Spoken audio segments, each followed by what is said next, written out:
Sa ngalan ng Ama at ng Anak at ng Espiritu Santo, Amen. ang pagpapala ng ating Panginoong Heso Kristo, ang pag-ibig ng Diyos Ama, at ang pakikipagkaisa ng Espiritu Santo, naway sumainyong lahat. At sumaiyo rin.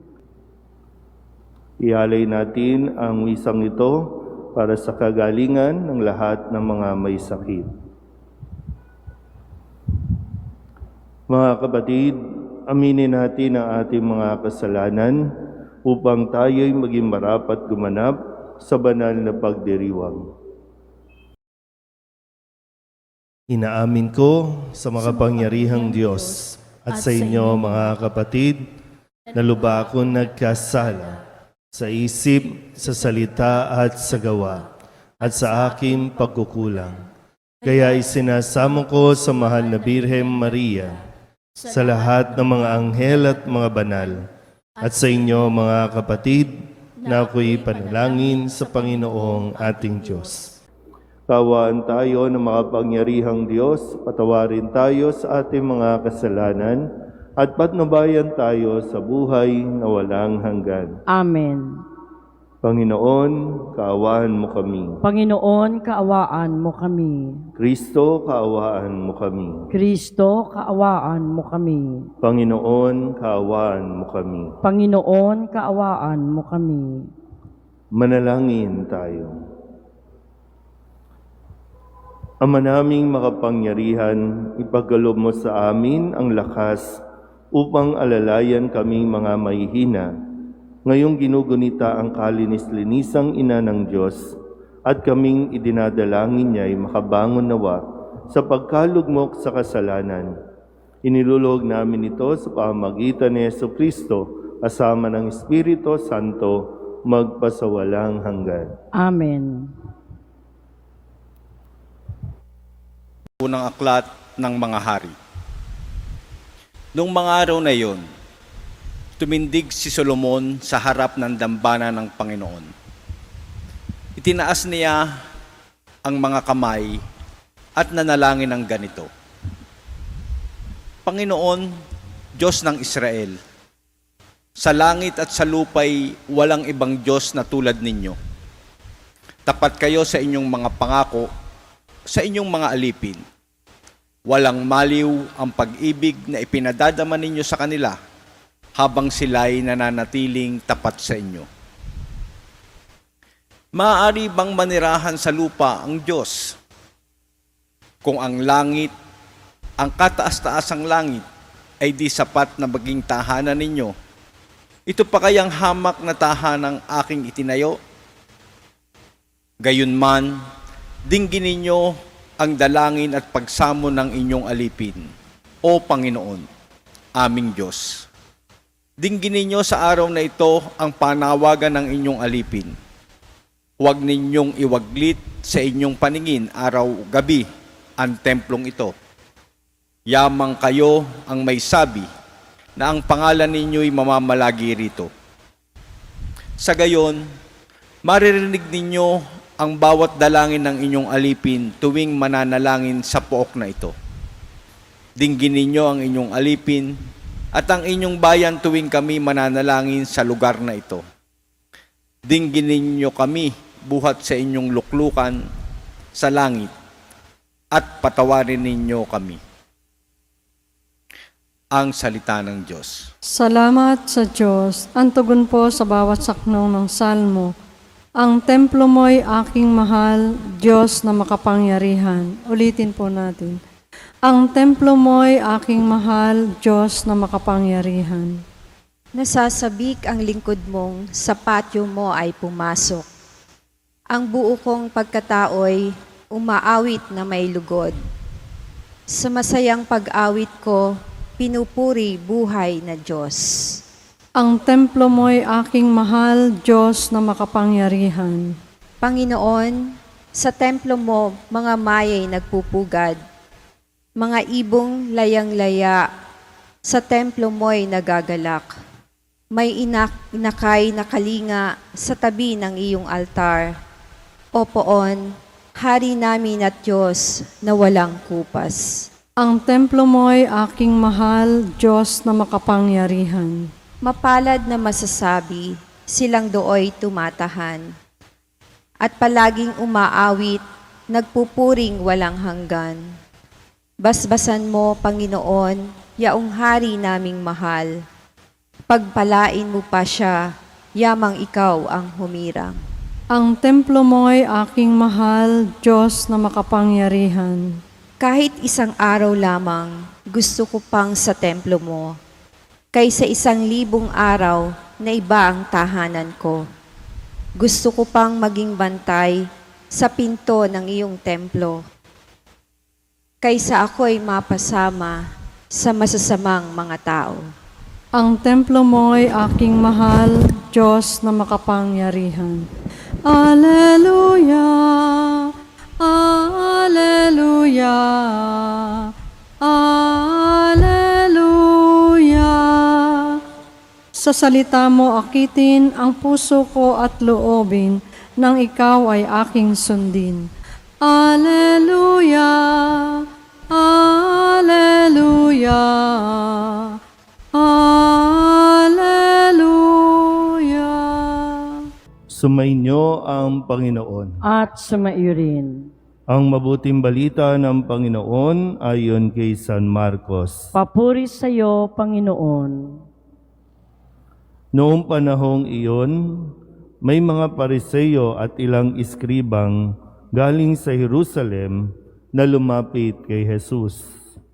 Nakita nila na ang ilan sa mga alagad na Jesus ay kumain nang hindi muna naguhugas ng kamay sa paraang naaayon sa turong minana nila.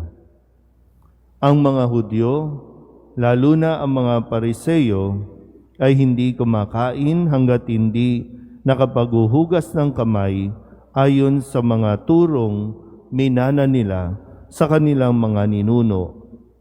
Hindi rin sila kumakain ng anumang galing sa palengke nang hindi muna ito hinuhugasan. At marami pang ibang minanang turo ang kanilang sinusunod, tulad ng tanging paraan ng paghuhugas ng mga inuman, ng mga saro, ng mga sisidlang tanso, at mga higaan. Kaya't tinanong si Jesus ng mga Pariseo at mga iskriba, bakit hindi sumusunod ang mga alagad mo sa mga turo ng ating mga ninuno? Kumain sila nang hindi man lamang naghugas ng kamay ayon sa paraang iniutos. Sinagot sila ni Jesus, tama ang hula ni Isaías tungkol sa inyo. Mapagpaimbabaw nga kayo, gaya ng kanyang isinulat. Paggalang na handog sa akin ng bayan ko'y paimbabaw lamang, sapagkat sa bibig at hindi sa puso ito bumubukal. Pagpurit pagsambang ginagawa nila'y walang kabuluhan. Ang utos ng tao ay itinuturong utos ng may kapal. Niwawalang kabuluhan nga ninyo ang utos ng Diyos at ang sinusunod ninyo'y ang turo ng tao. Sinabi pa ni Jesus, kay husay ng paraan ninyo sa pagpapawalang bisa sa utos ng Diyos. Masunod lamang ninyo ang mga turong minana ninyo. Tulad nito, iniutos ni Moises, igalang mo ang iyong ama't ina, at ang magsalita ng masama sa kanyang ama o ina ay dapat mamatay. Ngunit itinuturo ninyo, kapag sinabi ng isang tao sa kanyang ama o ina, ang anumang maitutulong ko sa inyo ay korban, alalaong bagay inihahain ko ito sa Diyos. Hindi na ninyo siya pinahihintulutang tumulong sa kanyang ama o ina. Sa ganitong paraay, niwawalang kabuluhan ninyo ang salita ng Diyos sa pamamagitan ng mga turong minana ninyo. At marami pang bagay na tulad nito ang ginagawa ninyo. Ang mabuting balita ng Panginoon. Pinupuri ka namin, Panginoong Heso Kristo. Isang magandang umaga po sa inyong lahat. Umaga po, Padre. Ngayon po ay Martes ng ikalimang linggo sa karaniwang panahon at ating pong ginugunita ang kapistahan ng mahal na Birhen, ng Lourdes, kung saan siya ay nagpakita o yung aparisyon sa batang si Bernadette Severu at doon siya ay nagpakilala bilang Immaculate Conception. Doon nagsimula ang pagdidibosyon sa mahal na Birhen na ialay para sa kagalingan ng mga may sakit. Kaya ito rin pong araw na ito ay World Day of the Sick. Hindi sa pinagdiriwang natin na magkasakit ang lahat, kundi ipinagdarasal natin ang lahat ng mga naghihirap o mga nagdurusa dahil sa sakit. Pero bakit nga ba nagkakasakit ang tao? Ito ba ay mula sa Diyos? Ito ba ay kagagawan ng Diyos? Kasi laging gano'n, no? Kapag nagkakasakit tayo, minsan ina-associate natin na pinaparusahan tayo ng Diyos. Naparito nga si Jesus para i-restore yung dating lakas natin. Naparito siya para ibalik, no, yung mga sinisira ng tao, kabilang na dyan ang ating pong mga katawan. Na minsan na rin nating narinig na tayo ay mga templo ng Diyos. Pero ang templong ito ay nagiging mahina. Yung pundasyon nito nagiging mahina, kaya bumabagsak tayo. Pero bakit nga ba tayo nagkakasakit? Talaga bang dahil sa Diyos o dahil sa kapabayaan natin? Inisip ko po, bakit nagkakasakit? Bakit mayroong nagkakasakit? At pinahihintulutan ng Diyos na magkasakit kung pwedeng tayo o kaya naman pwedeng iba. Dahil dito, no, pinapalabas din na para matuto tayong kumalinga, matuto tayong mag-isip ng mas mabuti kung paano at ano ang dapat gawin. Pero tingnan mo muna, ha? Baka kasi nagkakaroon din talaga ng kapabayaan sa ating mga katawan, kapabayaan sa ating mga sarili. Ang dami nating ginagawa na hindi naman nararapat.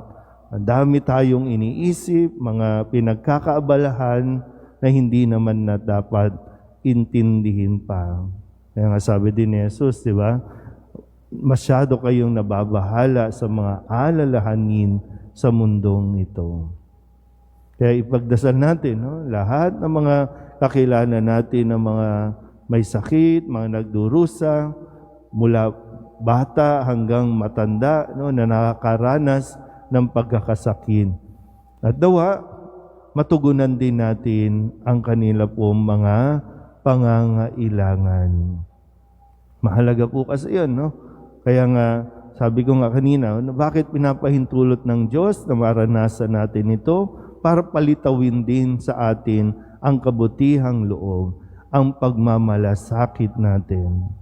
Lalo na, no, sa ating ebanghelyo, meron ditong usapin tungkol sa batas, no, yung paghuhugas ng kamay. Pero mas napagtuunan ng pansin nitong mga eksperto sa batas yung paghuhugas ng kamay kaysa yung pagsunod sa utos ng Diyos na igalang mo ang iyong ama't ina.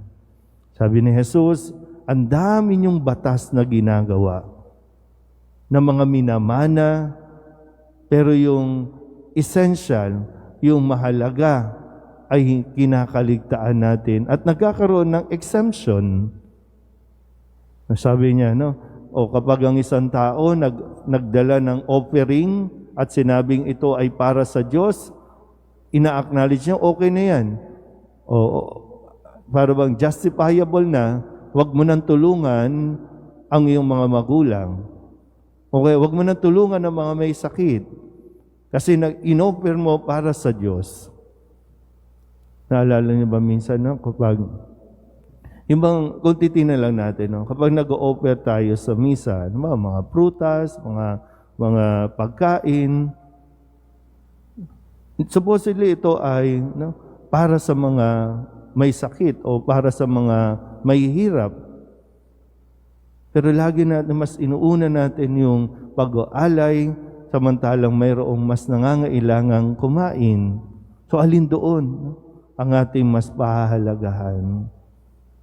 Sa sitwasyon natin ngayon, o mamaya, o ngayong araw na ito, kagabi nga lang sa social media, nagsulputan na lahat ng mga campaign materials, mga ads, maingay na simula ngayon, no? Sa mga kampanya, mga pangako, mga gagawin nila. Pero kalimutan na naman natin, may batas, dapat magbayad tayo ng buwis. May batas, dapat maghulog tayo sa PhilHealth. Pero kapag may nagkakasakit na, ay wala tayong pondo. Maraming mga may sakit ang dapat natulungan na, pero hindi madala-dala sa ospital. Kahit sasabihin na libre ang magkasakit, libre ang pumunta sa ospital. Pero walang facilities. Nasaan ang pera? Nasaan ang pondo? Parang hanggang doon lang tayo sa tagabantay na, oy, magbayad kayo. Bawal yan. Pag hindi kayo nagbayad, huhulihin kayo. Pero pag nandyan na ang pondo, ay hindi natin to pwedeng galawin. Hindi natin to pwedeng ibigay sa mga may sakit. Hindi ko alam kung nakaranas na ba kayo na magkasakit, mangailangan ng gamot, kailangan dalhin sa ospital, at hindi ka na nagpapadala sa ospital kasi pagpasok mo pa lang, bayad na. Ay, mukhang yayamanin kayo lahat dito, no? No, walang problema, no? Pag nagkasakit, punta sa St. Luke's, punta sa USC, walang problema. Pero napakaraming tao ang nangangailangan ng alalay. Nangangailangan ng tulong. Kaya nga ang mahal na Birhen nagpakita, no, kay Bernadette para ihatid ang mensahe na ang mga tao ay matuto muling makinig sa Diyos. Matuto muli na magmalasakit sa kapwa. Kaya hindi tayo pinababayaan ng Diyos. Kaya wag din natin pabayaan ang ating mga sarili at ang ating kapwa. Amen.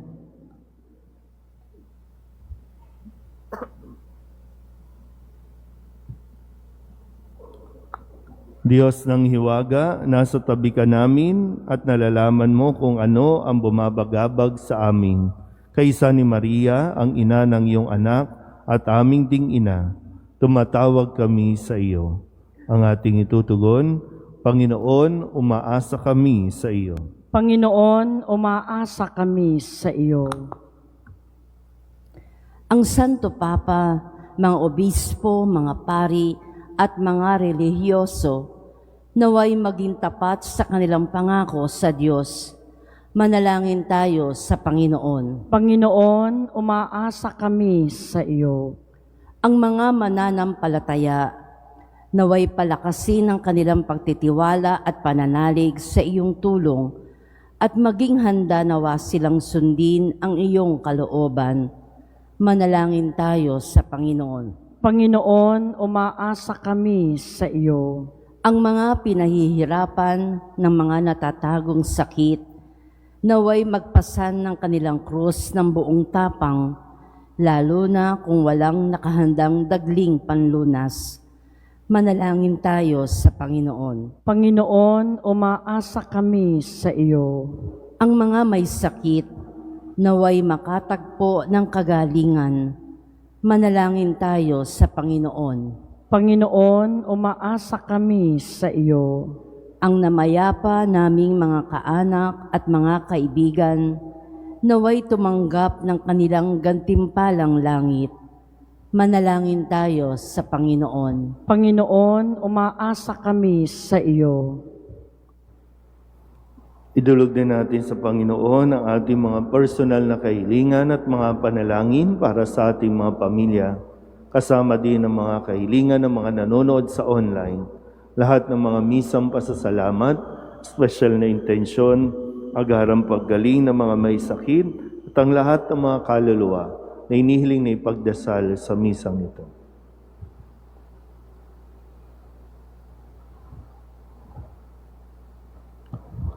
Ang lahat ng ito inihiling namin sa ngalan ni Kristong aming Panginoon. Amen.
Manalangin kayo mga kabatid upang paghahain natin ay kalugdan ng Diyos amang makapangyarihan. Tanggapin nawa ng Panginoon itong pagkahain sa iyong mga kamay, sa kapurihan niya at karangalan sa ating kapakinabangan at sa buong sambayanan niyang banal. Ama naming lumikha, ang iyong nagkatawang taong anak ay tumulong nawa sa aming ginagawa upang siya na iniluwal ni Maria nang di bumawas kundi lalo pang magpaganap sa pagkabirhen ay magpagindapat na kalugdan mo ang aming paghahain sa ikapagpapatawad ng mga kasalanan, sapagkat siya ang Panginoong kasama mo at ng Espiritu Santo magpasawalang hanggan. Amen. Sumainyo ang Panginoon. At sumaiyo rin. Itaas sa Diyos ang inyong puso at diwa. Itinaas na namin sa Panginoon. Pasalamatan natin ang Panginoong ating Diyos. Marapat na siya ay pasalamatan. Ama naming makapangyarihan, tunay nga marapat na ikaw ay aming pasalamatan. Bukod mong pinabalang maging ina ni Hesu Kristo, ang mahal na birheng nagpupuri at nagagalak sa iyo. Ikaw ang gumawa ng tanang dakilang bagay. Ikaw ang lumilingap sa lahat kailanman. Nilingap mo ang mahal na birhen bilang iyong abang alipin na iyong binigyan ng tungkuling humalinga sa anak mong manunubos namin. Kaya kaysa ng mga anghel na nagsisiawit ng papuri sa iyo nang walang humpay sa kalangitan, kami nagbubunyi sa iyong kadakilaan.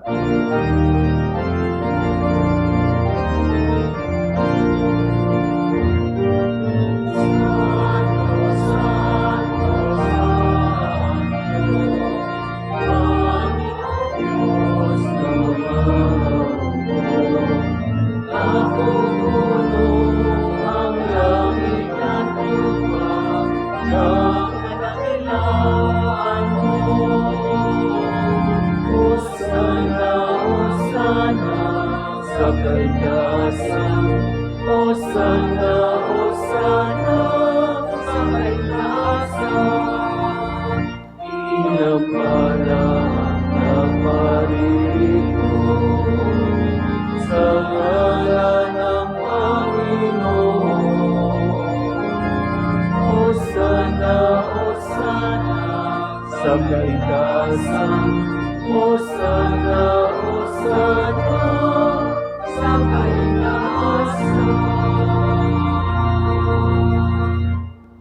Ama naming banal, ikaw ang bukal ng tanang kabanalan. Kaya't sa pamamagitan ng iyong Espiritu, gawin mong banal ang kaloob na ito upang para sa aming maging katawan at dugo ng aming Panginoong Hesu Kristo. Bago niya pinagtiis ang kusang loob na maging handog, inawakan niya ang tinapay, pinasalamatan kaniya, pinaghati-hati niya iyon, iniabot sa kanyang mga alagad at sinabi, "Tanggapin ninyong lahat ito at kanin, ito ang aking katawan na ihahandog para sa inyo."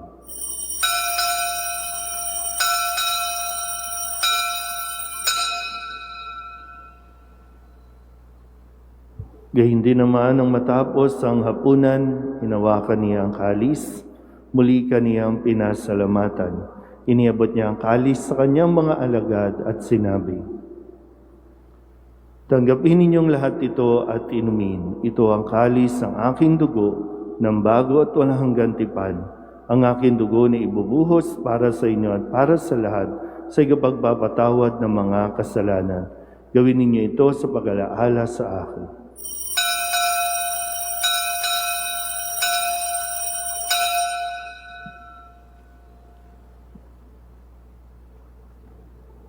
Ipagbunyi natin ang misteryo ng pananampalataya.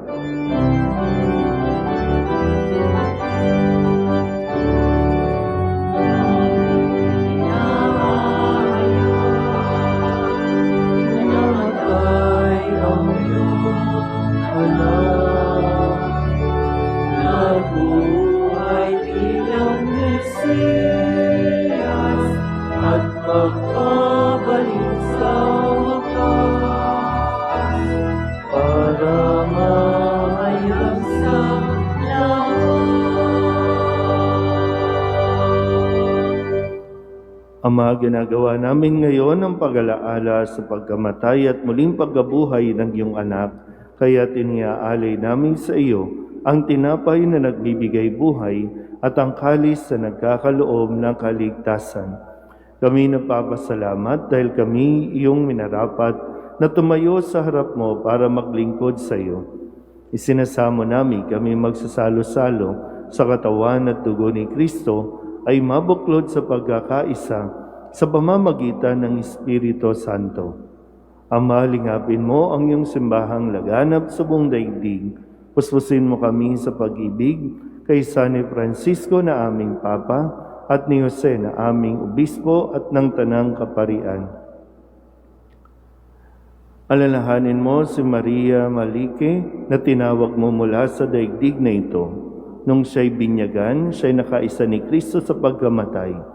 Ngayong siya'y pumanaw, naway makaisa siya ni Kristo sa pagkabuhay. Alalahanin mo rin ang mga kapatid naming nahimlay na may pag-asang sila'y muling mabubuhay, gayon din ang lahat ng mga pumanaw. Kawaan mo sila at patuloyin sa iyong kaliwanagan. Kawaan mo at pagindapating kaming lahat na makasalo sa iyong buhay na walang wakas. Kaysa ng mahal na Birheng Maria na ina ng Diyos, ng kabiyak ng puso niyang sa San Jose, kaysa ng mga apostol at ng lahat ng mga banal na namuhay dito sa daigdig na kalugod-lugod sa iyo, may pagdiwang nawa namin ng pagpupuri sa ikararangal mo sa pamamagitan ng iyong anak na aming Panginoong Hesu Kristo.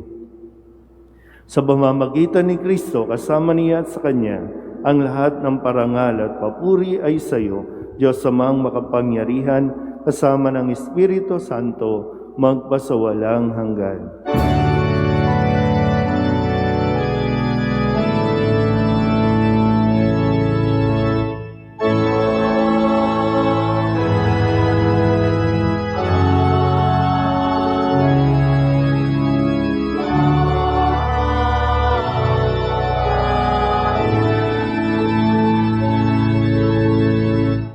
Sa tagabili ng mga nakagagaling na utos at turo ni Jesus sa Panginoon natin na Diyos, pahayag natin ang lakas loob.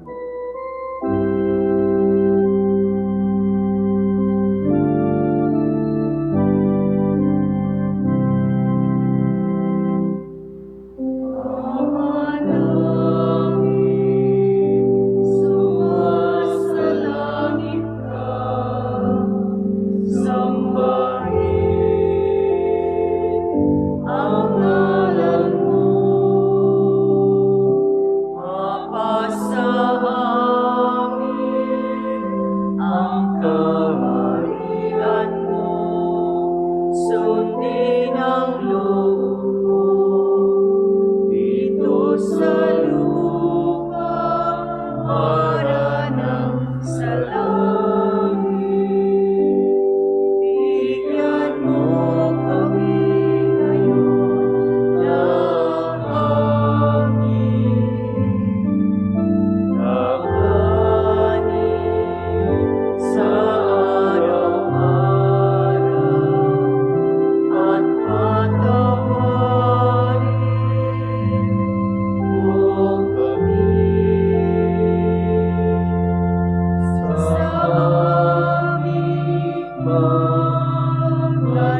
Hinihiling namin kami iadya sa lahat ng masama, pagkalooban ng kapayapaan araw-araw, iligtas sa kasalanan at ilayo sa lahat ng kapahamakan, samantalang aming pinananabikan ang dakilang araw ng pagpapahayag ng tagapagligtas namin si Hesu Kristo.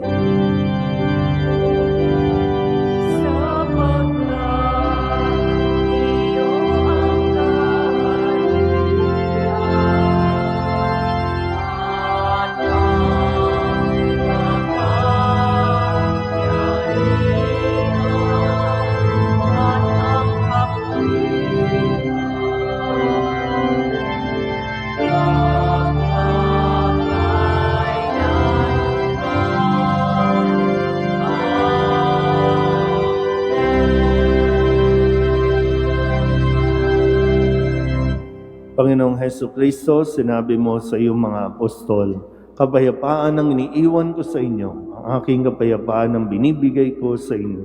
Tunghayan mo ang aming pananampalataya at huwag ang aming mga pagkakasala. Pagkalooban mo kami ng kapayapaan at pagkakaisa ayon sa iyong kalooban, kasama ng Espiritu Santo, magpasawalang hanggan. Amen. Ang kapayapaan ng Panginoon ay laging sumainyo. At sumaiyo rin. Magbigayan po tayo ng kapayapaan sa isa't isa.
Ito ang kordero ng Diyos.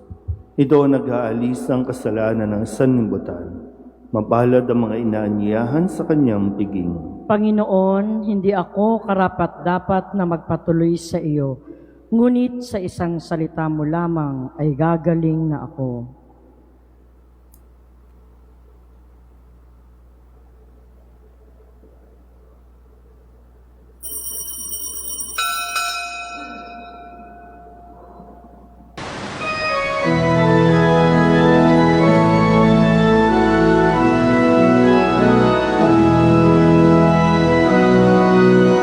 Dakilang tanda ang sumikat sa langit.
dakilang tanda, ikaw o Maria, nahawaga ang iyong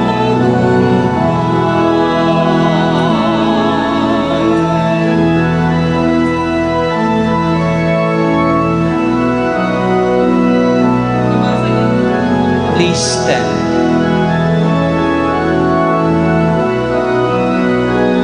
Magsitayo na po. Manalangin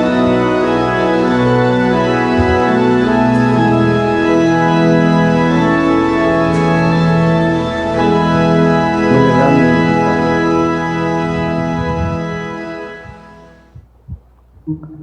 Ama naming mapagmahal, sa pagsasalo namin sa banal na pakikinabang, ang iyong kagandahang loob ay aming inihiling upang ang pagpaparangal namin sa mahal na Birhen at pagtulad namin sa Kanya ay magpagindapat na aming paglingkuran ang pagganap sa kaloob mong kaligtasan sa pamamagitan ni Jesucristo kasama ng Espiritu Santo magpasawalang hanggan. Amen. Magsiluhod po ang lahat para sa prayer for the sick to Our Lady of Lourdes. O ever Immaculate Virgin, Mother of Mercy, Health of the sick, Refuge of sinners, Comforter of the afflicted, you know my wants, my troubles, my sufferings. Look with mercy on me. By appearing in the grotto of Lourdes, you were pleased to make it a privileged sanctuary whence you dispense your favors, and already many sufferers have obtained the cure of their infirmities, both spiritual and corporal. I come, therefore, with complete confidence to implore your material intercession. Obtain, O loving Mother, the grant of my request. Through gratitude for your favors, I will endeavor to imitate your virtues, that I may one day share your glory. Amen. O Mary, conceived without sin, O Virgin of Lourdes, pray for us for healing, for aid, and for guidance. Saint Bernadette Saviros, pray for us. Sumainyo ang Panginoon At sumaiyo rin. at pagpalain kayo ng makapangyarihang Diyos, Ama at Anak at Espiritu Santo. Amen. Tapos ang banal na misa, humayo tayo sa kapayapaan ni Kristo. Salamat sa Diyos.